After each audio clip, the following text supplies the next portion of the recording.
এক ঈদ গিয়ে আরেকটা ঈদ চলে আসছে আর এতদিনে আমি আমার ঈদের ভিডিও শেয়ার করছি। আসসালামু আলাইকুম, সবাই কেমন আছেন? চাঁদ রাত থেকে ঈদের দিন পর্যন্ত আমি কি করেছি সেটাই আজকে শেয়ার করব। অনেকদিন হয়ে গেছে ভিডিওটি আপলোড দেওয়া হয়নি, ঈদ চলে গেছে, তো ভাবলাম ভিডিওটি যেহেতু করে রেখেছিলাম আপলোড দিয়েই দিই। ঈদের আগের দিন রাতে বউ শাশুড়ি সবাই মিলে হাতে মেহেদি পরেছিলাম আর আমার যা এদিকে একটু ফিরনি রান্না করছে। আর এটা হচ্ছে সকালবেলার ভিডিও। সকাল সকাল উঠেই আমি 2 রকমের সেমাই রান্না করছি, কারণ সবাই নামাজে চলে যাবে, সেমাই খেয়ে যেন যেতে পারে। এই জন্য সকালবেলা যেহেতু অনেক রান্না বান্না, তাই রাতের বেলা ভেবেছিলাম সেমাইটা রান্না করে রাখি, কিন্তু আমার মেয়ের বাবা সে বলছিল যে সেমাই আগের দিন রান্না করো না, খেতে ভালো লাগবে না, একটু কষ্ট করে সকালবেলায় করে দিও। তারপর আর কি সকাল সকাল সেমাইগুলো রান্না করে চলে আসলাম আম্মা জানদের কাছে। সবাই একসাথে মিলে ঘুমাচ্ছে, তাই ওদেরকে আর ডাকছি না, কারণ হাতে অনেক কাজগুলো সেরে তারপরে ডাকবো। তো এখন চলে আসলাম ঘর গোছাতে। আমার ঘর গোছাতে খুব ভালো লাগে, আর আজকে যেহেতু ঈদের দিন, আজকে তো একটু স্পেশাল ভাবে ঘরটাকে সাজাতেই হবে, তাই ঘরে এসে ঘরটা প্রথমে গোছাচ্ছিলাম,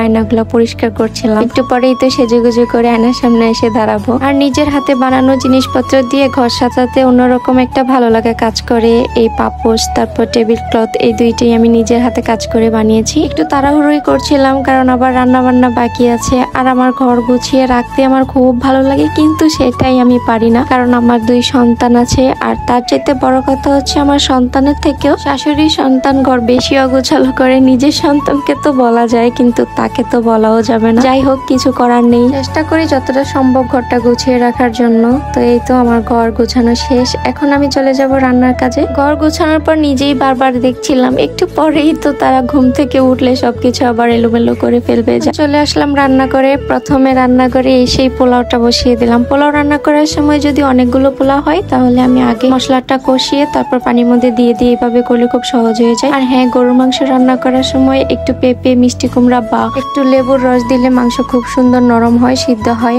আর এই তো এদিকে রান্না বান্না সারতে না সারতেই আবার আমাদের সোনামণিরা উঠে বসে আছে। ওনারা ঘুমিয়ে থাকলে শান্তি লাগে, আবার ওনারা ঘুমিয়ে থাকলে ঘরটা কেমন ফাঁকা ফাঁকাও লাগে। তো ওরা উঠার পরে আসলে ঈদ মনে হচ্ছে। এখন ওদেরকে রেডি করে দিলাম, খাইয়ে গোসল করিয়ে, তাই ভাবলাম নিজে একটু সেজে গুজে সালামি আদায় করার প্রস্তুতি নিয়ে নেই। তো এই তো নামাজ পড়ে সবাই বাসায় চলে আসছে, আর এখন সবাই সালামি হাত দিয়ে নেওয়ার পালা। সবার সাথে সালামি লেনদেন করা শেষ, এখন একসাথে সবাই মিলে ছবি তুলি, ভিডিও করি। সবাই আমাদের সোনামণিদের জন্য দোয়া করবেন, আর অবশ্যই মাশাল্লাহ মাশাল্লাহ বলে দিবেন। তারপর সবাই একসাথে খাওয়া দাওয়া করি, আর এভাবেই আমাদের ঈদ ঘরের মধ্যেই কেটে যায়, কারণ বাচ্চাদেরকে নিয়ে বাইরে বের হওয়া সাহসী হয়ে ওঠে নাই গরমের মধ্যে। আর এই তো দিন গড়িয়ে সন্ধ্যা হয়ে গেল, এখন হচ্ছে জামার হাতের স্পেশাল চটপটি খাচ্ছি সবাই মিলে একসাথে। আর এই চটপটি খাওয়া দাওয়া শেষ করে চলে গেলাম আমি আমার রুমে। খুব বেশি এক্সাইটেড, আনন্দের সাথে ব্যাগ গোছাচ্ছিলাম, কারণ বাবার বাড়ি যাব। আর মেয়েদের বিয়ের পরে ঈদের দিনের চাইতে অনেক বেশি খুশি হয় যদি ঈদের পরের দিন বাবার বাড়ি যেতে পারে।